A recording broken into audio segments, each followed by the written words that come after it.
It's not impossible to have a career change, especially, later on in life. I mean, I'm not old by any means, but, when I switch careers, I think when you think of a white collar job, when I decided to switch careers, I mean, that is pretty late in the game. You just can't be afraid of that, and you really just kinda have to take the jump, I guess. Welcome to Small Acts of Rebellion, a podcast where the unspoken narratives at the intersection of our personal and professional lives come to light. I'm your host, Heather Pridemore, your guide on this journey of discovery and defiance. Join me as we uncover the rebellious spirit that shapes our careers and lives. It's time to own your story. Are you ready? Today's guest is Nathaniel Breece. Nate is a dynamic professional whose career journey encompasses a significant transition from the hospitality industry to finance. Initially, his career in hospitality was marked by a series of progressive roles, culminating in his trajectory to general manager. Motivated by his aspirations for both personal development and a career better suited to the evolving needs of his family, Nathaniel embraced a significant shift in his professional path that steered him towards further education. He completed his Bachelor of Science degree in Finance and Financial Management Services from Metropolitan State University of Denver. Now thriving in the finance sector, Nate has taken on the role of Manager of Underwriting and Portfolio. This position allows him to fully engage with his financial acumen, showcasing his ability to adapt and succeed in a new industry. Nate also happens to be my husband. Welcome to the show, Nate. How are you today? I'm doing well. Thank you for those kind words. One of the reasons I thought you'd make such a good guest for the show, Nate, is that you've worked in two very distinct industries over the course of your career, including going back to school partway through. So could you just talk a little bit about your work history? My first career started off in hospitality. It's something that a lot of college students found themselves serving tables, bartending, as it's a really good flexible schedule and a really good way to make decent money while you're in school. Kind of fell in love with the industry as I moved into different levels of restaurants. Always starting as a server. I think at Bennigan's was my first opportunity, and then working up to Red Lobster, then eventually to fine dining establishments with Marriott and the hotel group, and I was with Marriott for quite a while.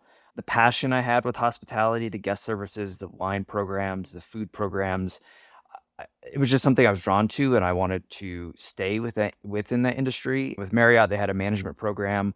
I took advantage of that and worked my way up from supervisor to restaurant manager, and learned a lot of really, really good skills that I eventually took outside of the hotel industry and started running fine dining establishments, all the way up to general manager, where I really enjoyed that position because it gave me kind of an ownership of that restaurant. Yes, I worked for owners, but it was my restaurant. When we moved back to Colorado and started talking about a family, and you kind of working into your professional environment, restaurant hospitality, as everybody knows, or anybody that's worked in the industry, it's a very taxing schedule. You have to be flexible schedules, a lot of late nights, and so forth. And it really wasn't conducive to a lifestyle with, you working on Monday through Friday and then, talking about bringing a child in the world. So I think with that move, it gave me the opportunity to kind of start working my way out of the hospitality industry. The first obvious transition I thought was, let's work on the vendor side. So for a linen rental company or a fine wine distributor, I found a good niche in those. However, the hours and the lifestyle were a lot less taxing than, the restaurant industry itself, but kind of like this, the same thing that happens in hospitality with the middle management. You're constantly putting out fires and there's high stress levels, and I just needed to really get away from that because I felt that stress bled into my personal life. And also, finishing my bachelor's degree was very important to me as well. So that's when you and I had the conversation, started talking about me go back to school. At that same time, I was coaching baseball, and I really enjoyed working with kids, high school level kids. And when I first sought to go to school, I wanted to be a teacher, but reality kind of I'm a little bit of an impatient person. I can be, and when talking to the advisors, it was going to be a full 4 years for me to get my teaching certificate for mathematics. So I explored the opportunity of taking my previous business school credits that I've had, putting that into college, and I was able to get out in about a year and a half with a finance degree. And I really didn't know what I wanted to do with the finance degree. So I took an internship at a local bank here in Colorado in their audit department. I took basically the first internship that I could possibly get just so I can, have an idea of what I want to do because I'm switching careers. And, how I got an asset based lending, the bank had a program where we can spend a day in any department we wanted to. And the leader of asset based lending at that time came in and really kind of explain the nuance of, how they're client customer focused.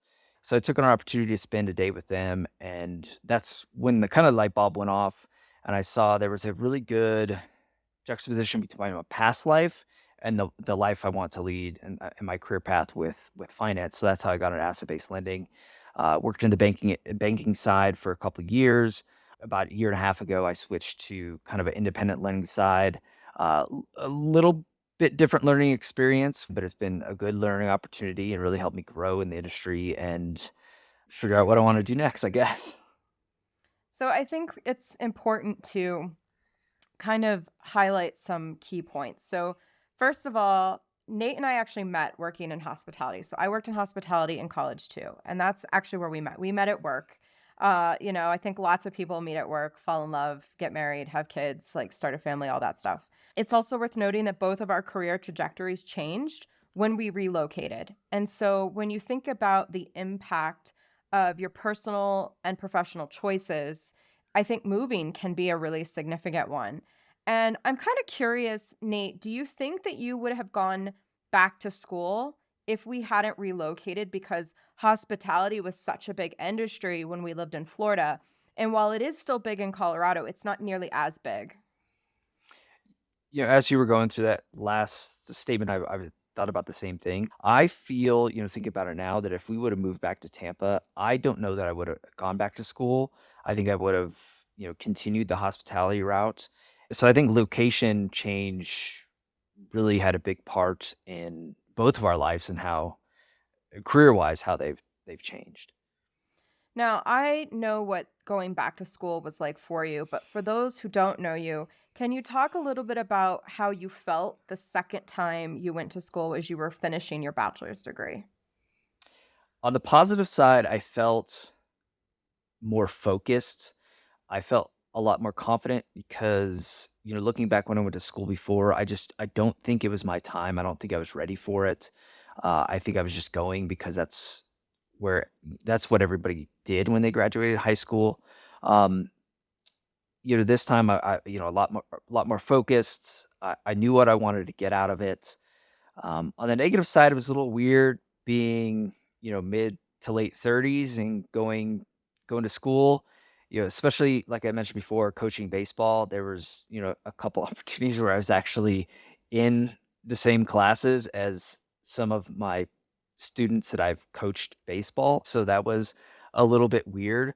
But I think the institution I chose was really good for me because there was once I got on my core classes in finance, there was a wide range of age of students, students that were just like me, changing career paths, continuing their education. So I think that was a really good advantage for me. And I really enjoyed the professors that were there because it seemed from looking back when I went to school before to what it was now, where back then it just seemed like that's all they did. They were professors of finance or whatever their study was. Where here, we had professors that were teaching us stuff, but they also had jobs in the real world in different financial roles. So, it was easy for us to ask them advice on what should we do, what do we look for when we get out, and so it was definitely an interesting experience. So. Now, I think from the outside looking in, the world of hospitality and the world of finance seem like two very distinct industries. I'm curious, Nate, what transferable skills were you able to bring with you from the first half of your career in hospitality to this current half of your career in the financial industry? I think one thing that's probably unique to bring into the financial industry is, the idea of a really good guest experience. Um, 'cause I think there's a lot of stereotypicals with, like, bankers and finance people where they're just cold, hard people that just care about the bottom line. Uh, but that was one nuance that I think transferred well just into specifically into the career path that I chose. But, once you at the general manager level restaurant, not only do you have to worry about guest experience, but you gotta understand the P&Ls, you gotta understand, cutting measures, reading financial statements. So I had a leg up going into the finance industry, and then just kind of time management. I mean, time management is crucial when you're running a restaurant. You're doing 500 covers on a Friday night, and everything has to be like a symphony to make sure the guest experience is correct. And you're bringing that over into the finance world where you're working on a lot of different projects. You might be underwriting 3 or 4 different credits with 3 or 4 different businesses and different industries, and you got to make sure that your time management is proper and your organizational skills are proper, so you're not mixing up information on the deals. What I think's interesting about your story is that your dad and your stepdad both work in very hands-on physical professions. I'm interested how you feel that upbringing influenced your perspective on work, especially considering the fact that you went into industries that are quite different than what you saw when you were a child.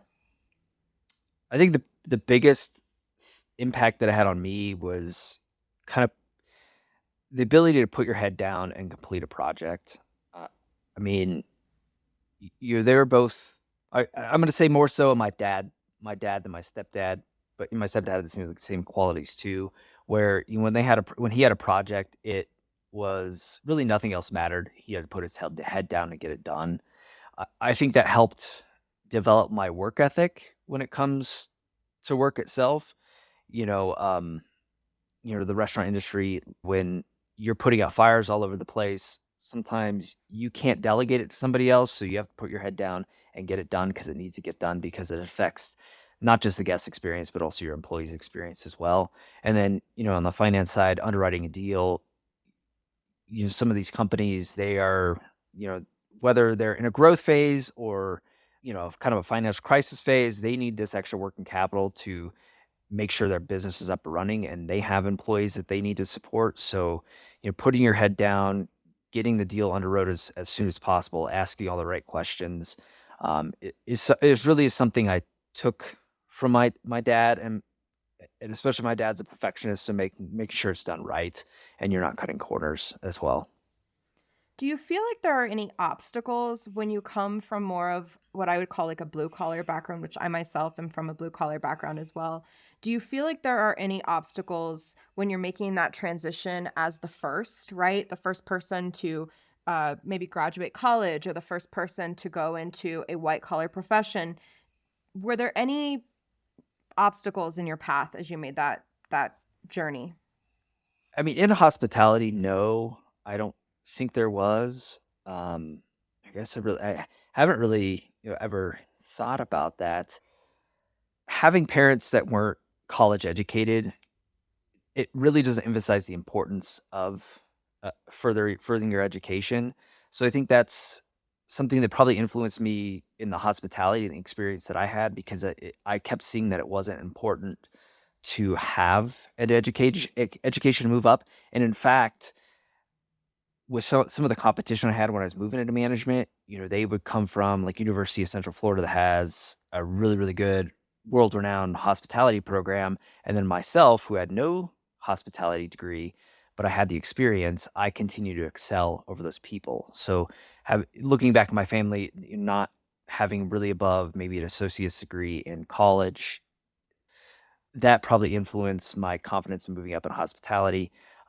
Moving over to kind of the financial aspect of it, I think there's been some obstacles about not having knowledge of that world of business ownership and education about it.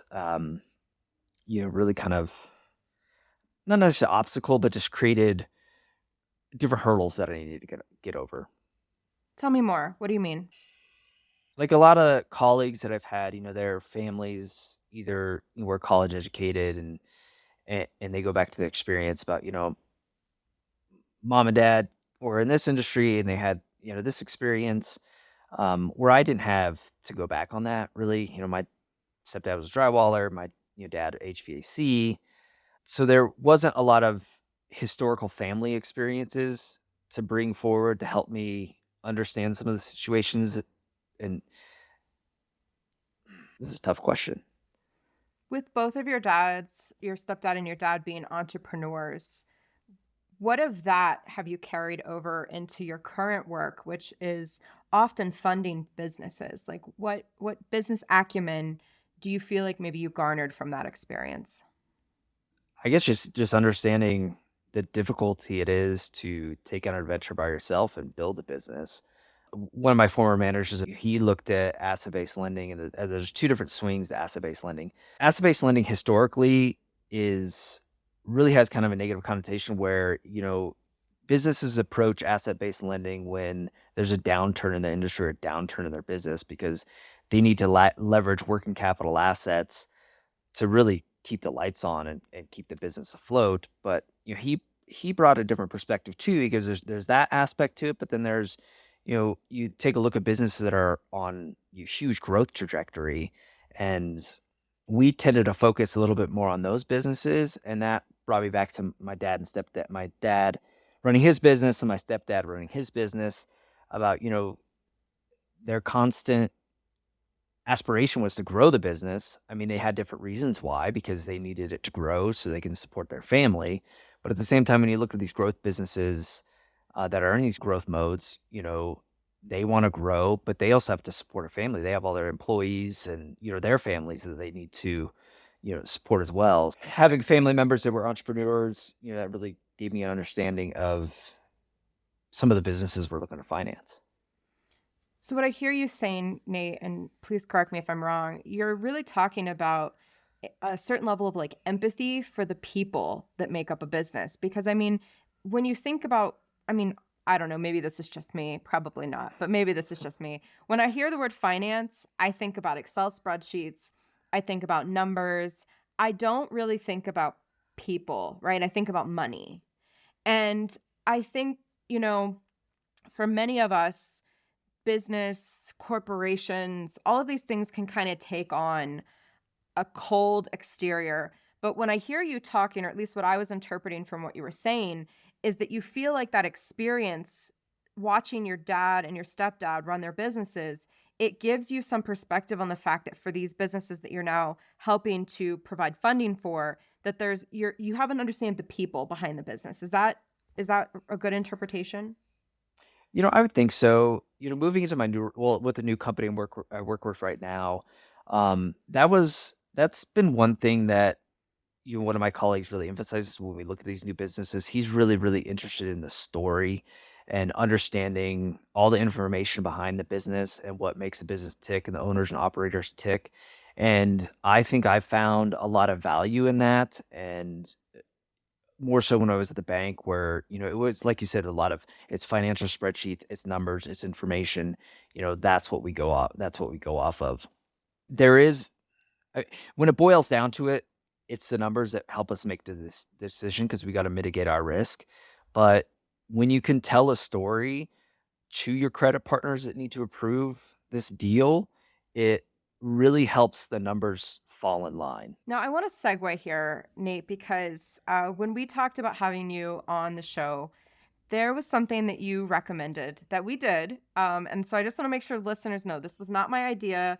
I didn't like expect because you were my husband that you were to sort of put yourself out on the line. But you had recommended in preparation for the show that we run a Hogan assessment on you.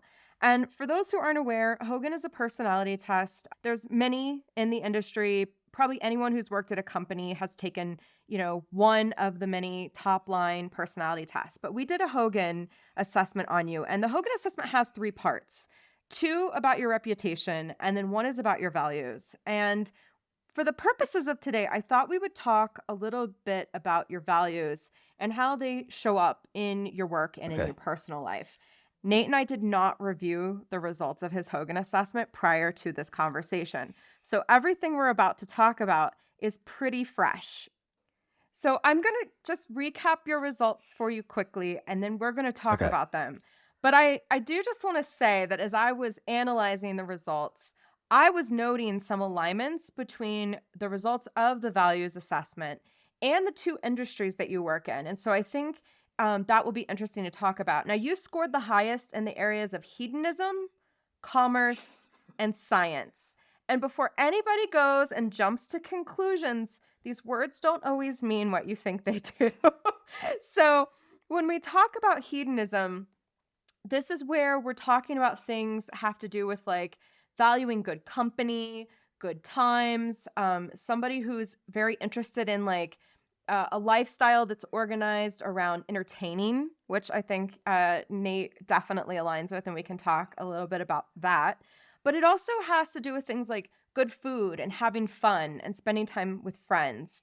And as we dig a little bit deeper into Nate's hedonism score, which was his second highest value, it shows a very high preference towards his lifestyle, being very hedonistic. His belief systems are very hedonistic. He prefers occupations that are very high in hedonism. So that to me aligns very well with your background in hospitality.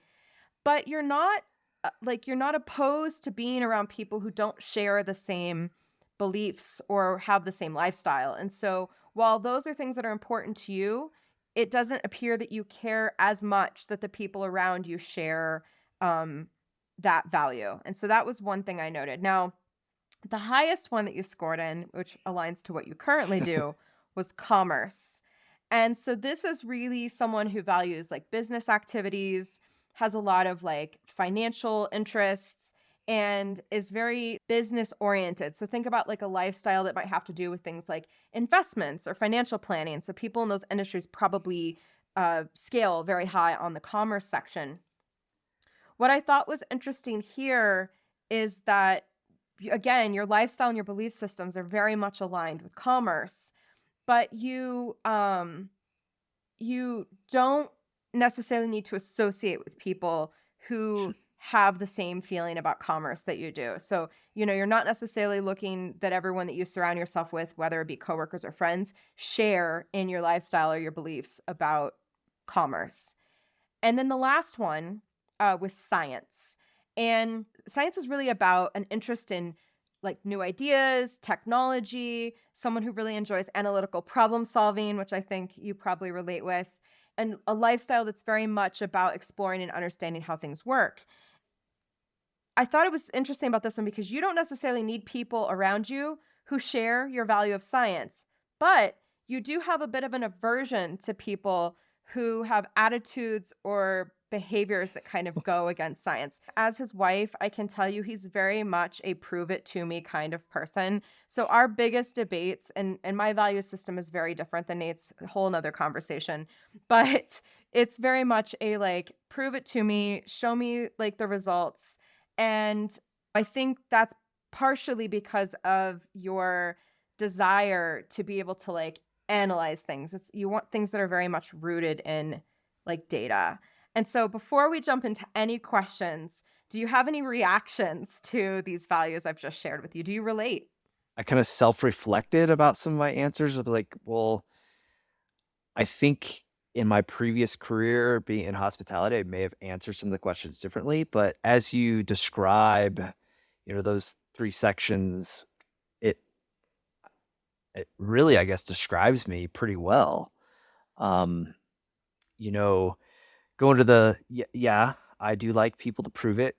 I kinda relate the world to a math problem where everything's black and white, A plus B equals C, there's no gray area, but I do understand there is gray area, but, um, it's hard for me to understand some of this stuff because gray areas are hard to quantify. I just want to now go through and talk about some of these like individual values. And so I thought we'd start with hedonism. And based on your background in hospitality, it seems really aligned. If you think about this high focus on like entertainment, and when you're in hospitality, you're often in a work environment that's culturally very fun, but now you're no longer in that industry. And so I'm wondering how you go about balancing this pursuit of pleasure and entertainment with professional responsibilities, especially in such a different industry with such a very different cultural. norm? I mean, I think that right now the best way I attribute my hedonism, I guess, is entertaining at home. I do find that in professional situations, it's hard for me to be amongst other people, to have conversations with them because I still think there's a lack of me being not confident into the industry. I feel a lack of confidence in myself where I don't feel confident enough to have discussions about the industry I'm in with other people in the industry. That's I think that's slowly going away as I moved into a manager role in my company, and I've really wanted to take the effort, especially this year, to have my voice heard more and have my ideas heard. So I just want to kind of take a step back, Nate. There's two things I'd like to unpack. First of all, I just want to recap a little bit. So when you're in a hospitality industry role, those jobs are typically about, right, the entertainment factor. But the cultures in those companies are typically very fun. There's a focus Mhm. on fun. In work and out of work, there's a focus on fun, so And then with the transition to finance, I mean, let's be honest, like most people don't associate the culture of a finance industry job with the fun the way you would in a in a hospitality position. And so you talked a little bit about in your personal life now, this is coming out more where you're entertaining. Is that Mhm. how you feel like you're kind of filling that element? I mean, I think so. I mean, as you know, I love to cook. We have a small circle of friends, and I love to entertain for those friends, and, um, I think there's probably a little bit of me wanting to show off sometimes when we do that stuff, but at the same time, I enjoy taking on the responsibility to cook meals for you guys and our closest friends. Um, I just enjoy that aspect of it. You talked a little bit about not feeling as confident now that you've moved careers. And how long have you been in the finance industry? 2018 when I started the internship, and then shortly thereafter, about a year after, I was, full-time NASA-based Landing World, so And so when you talk about not feeling confident, what do you attribute to that feeling? just almost embarrassed to state my opinion because I feel I'm gonna sound stupid. So, I guess I believe that's what it's been in the past, but slowly getting at it because there'd be things like, "Well, I think this is what I see in the financial statements with the company, but I haven't said anything," and then, 5 or 10 minutes later when we're meeting, one of my colleagues, I guess higher up colleagues would say the same exact thing. So it's taken many instances like that where it's helped me kind of increase my confidence, and I'm now starting to get more vocal about it. I think that has to do with my elevated role, what I was in before. But I think I prolonged how I would normally process a new job. Every time I started a new job, whether it was a server, bartender, manager, I'd be very, very quiet for the first 2 weeks. And I would always get a comment about, 14 to 20 days after I started with a new company, "You're a very quiet person. You're kinda weird." I said, "No, this is just my process.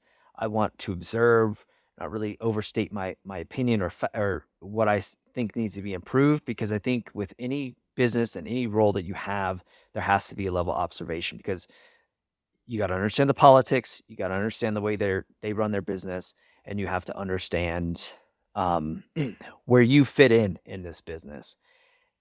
And with the hospitality industry, it was different because I had experience and I had confidence that I can do these tasks or I can better improve this task. I guess kinda going back to the white collar family background and, not confident of having a background in business or finance or an educated field has probably prolonged my quietness a little bit in my career. Not that I haven't, stated my opinion, but I've been very hesitant to do so. And I think now that I've been in the industry, I've worked with a couple different companies. I've experienced a lot of different businesses and industries that we tend to focus on in finance, and I'm learning from those experiences, and I'm starting to be more vocal about what I think, my opinion, and feeling more confident about my role and my position in the industry. Yeah, that's interesting. When you were talking about the observation, I kept thinking about like the scientific method and how science is one of your values. And so it's just interesting how these things all sort of tie together. Now, on the flip side, you high scored in commerce, which is very aligned to your current professional endeavors. And, we talked about how your score in this area has a high alignment with like lifestyle preference and beliefs, but also your occupational preferences. And so I'm curious how this value has shown up for you across your career trajectory. So think back when you were in like hospitality. How do you feel like the value of commerce showed up prior to working in finance? I think the value commerce showed up on just taking ownership in a let's say, a restaurant per se, and running a restaurant and wanting that to succeed. It doesn't always boil down to a financial, a number on a net income or bottom line number, with success, but with experiences, not only with the guests, but also with employees too. So kinda encompassing there's a lot of different aspects in the successful commerce of a business. Um, so kinda focusing on which is kinda goes against the quantitative side of commerce when you think commerce, but the qualitative side of that business and understanding there are more ways for a successful restaurant than just a bottom line number on a spreadsheet. Now, we talked a little bit already about how the value of science has shown up for you. So we talked about your power of observation, but I'm interested, like, are there other ways when you reflect on this value of like science and, you know, analytical, analysis, like, how does that impact your personal and your professional life in other ways?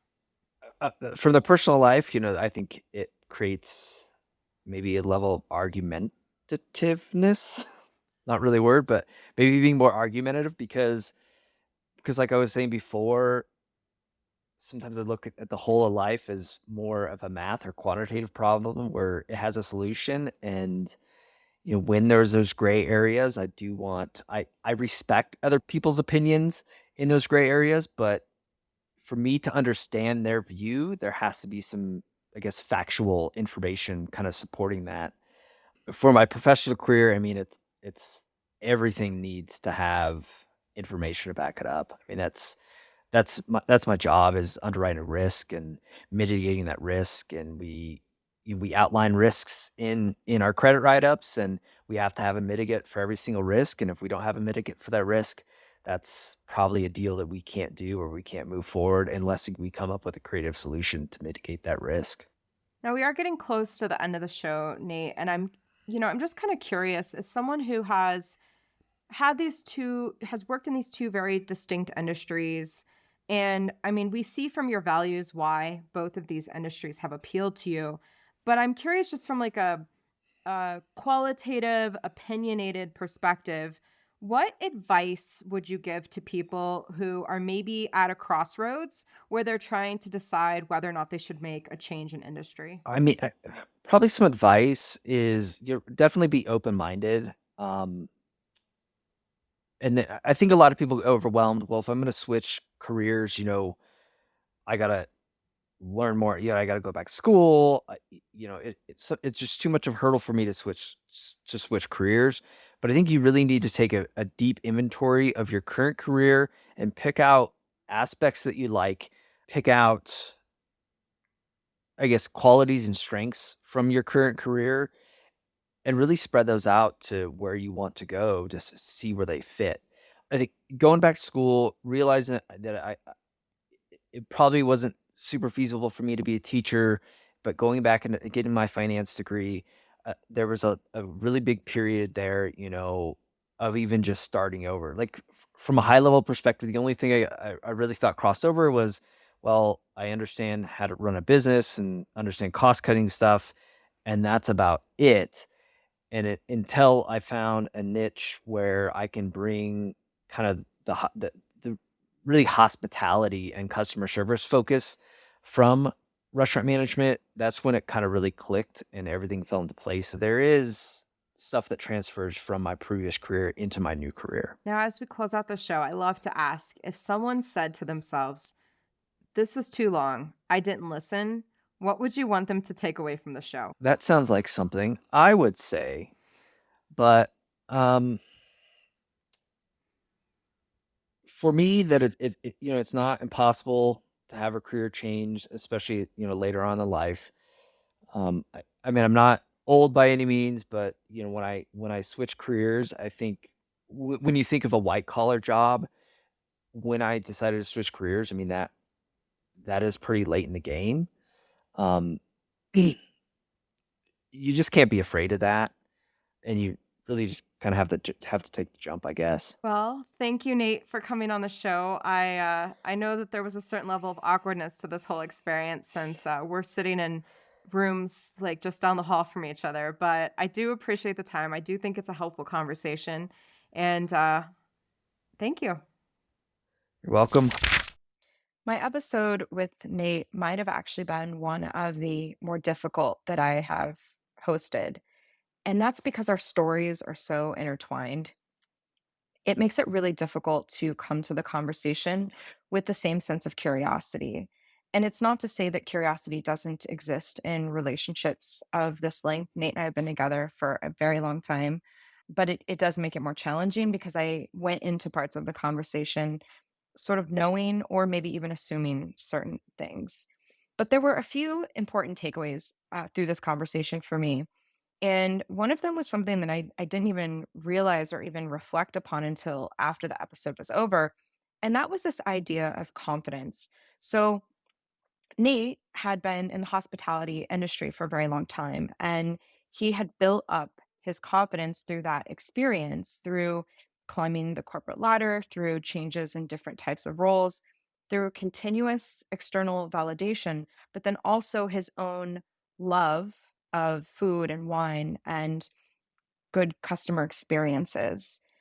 But then he made a change into the finance industry, and so not only was it a career change, but it was a very different type of role, right? He was now part of a different structure of a team. He was required to do different responsibilities and didn't bring the same level of experience that he had when he was in the hospitality industry. And so it took a little bit longer for him to feel confident in speaking his mind and sharing his ideas. And so I thought that that was a really important moment in the conversation. I think it's also, part of the reason this conversation was so relevant to me is that many of us don't think about our career changes. Sometimes they're more like evolutions or transitions, but for Nate, it was really more of like a hard stop. So he had a whole part of his career that was in hospitality. Then he made a very distinct decision to go back to school and finish his degree. And then he went into finance.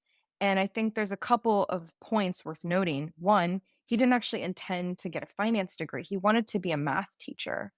But in realizing, here I am almost midlife and making this career change, he recognized the fact that like time wasn't necessarily on his side. And even though he liked the idea of being a teacher, he didn't want it enough to put in all of that extra like academic work. And so he was able to take the things that he already had through his restaurant management experience and some business courses already and segue that into completing a finance degree. And then it was through curiosity and exploration that he ultimately ended up finding what is now his new career path. And so I guess that was the final takeaway, right?